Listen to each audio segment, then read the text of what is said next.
you're going to take a blank sheet of paper and you're going to put a base coat on it. You can choose whatever color you want. I'm going to start with white. If you want the paper white, you need to start with white, and it's going to do some really cool things here. You want your paper wet, and as the paper gets wet, it's going to curl. You have to work pretty quick so that the paper is still wet. The reason you've got it on newspaper is so that you can go off the page. Then you're going to take and you can drizzle. The paint I've made is just basically tempera paint. I've put some glue in it, which makes it act a little bit more like acrylic paint, and it doesn't seem to chip off as much. You can do all kinds of fun things. You can kind of drizzle it, no flicking, we don't want to get paint all over everything, unless you're in your own art studio, you can do that. You can take your paintbrush and kind of dab it, making different patterns, all kinds of things. You can use things as simple as plastic forks to create what I call fireworks. I want to grab, let's do a little bit of pink. I'm going to put some pink inside some of these spaces here. And basically you can take and pull, oops, there we go, get some stuff in here. Pull out the color from the center by pulling it out with a fork. It's what I call fireworks, which makes a really cool thing. Your main objective is just to have fun. Don't overthink it. Just have fun. Play with the colors. See what you can do. Have some fun. The plastic fork is awesome because you can kind of get zigzaggy lines. You can create different patterns that way. You can take something that is square and actually make a circle. And how you do that is you put it down and then you just simply twist. So now you have a circle. And you can continue to put a little bit more on there. The longer it stays on the white,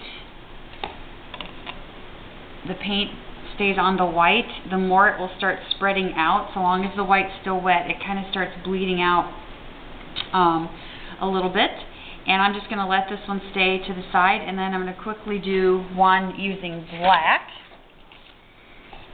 So now I'm going to take and I'm going to saturate it with black paint. Wow.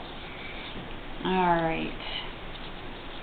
Now, if you want to blend colors, you need a clean paintbrush so you don't ruin or contaminate your other colors. I'm going to use yellow-green, and right now I'm going to drizzle some color, because the more that the paint is somewhat runny, the more you'll get better drizzles.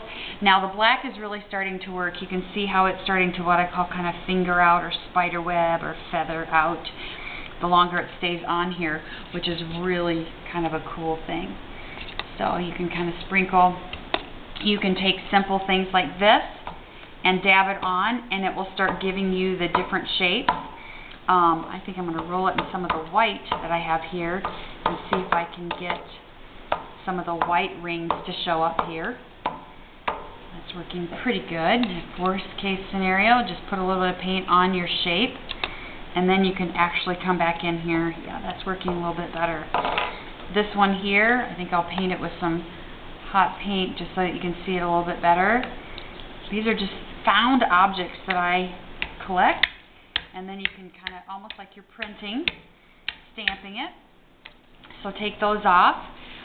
There's sponge tools where you can take and create patterns. You can get all kinds of stuff at Michael's Craft Store or different craft stores around. Even Walmart has different things that you can actually get. So I'm going to sprinkle a little bit of that white and see how if you kind of zigzag back and forth, you can create really fun things. I'm going to do a little bit more of the pink drizzle here. And with your paintbrush, you can actually take and make some patterns too. Texture, by just mashing it on there.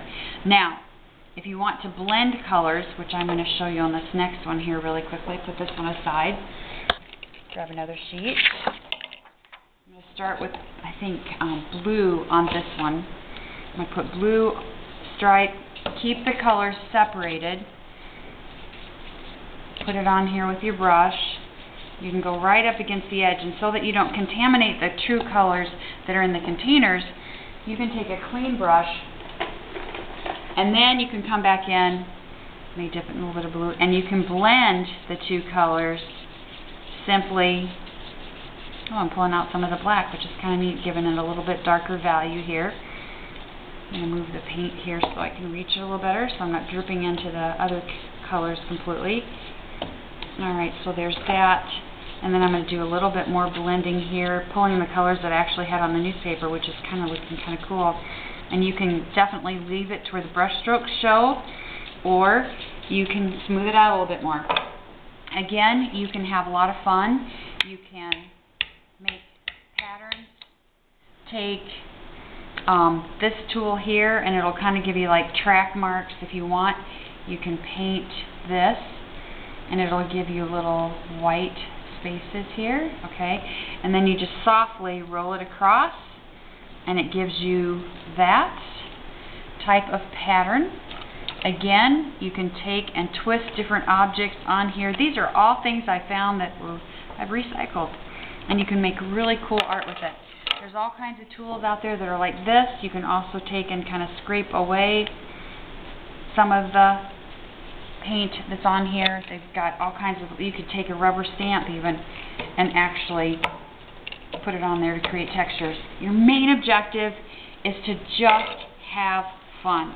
You'll be taking these, my students that's watching this, you're going to take them and put them on the drying racks, put them as close as you can, but don't overlap them, because if you do, I have to rip them apart basically to be able to get them separated. Have fun!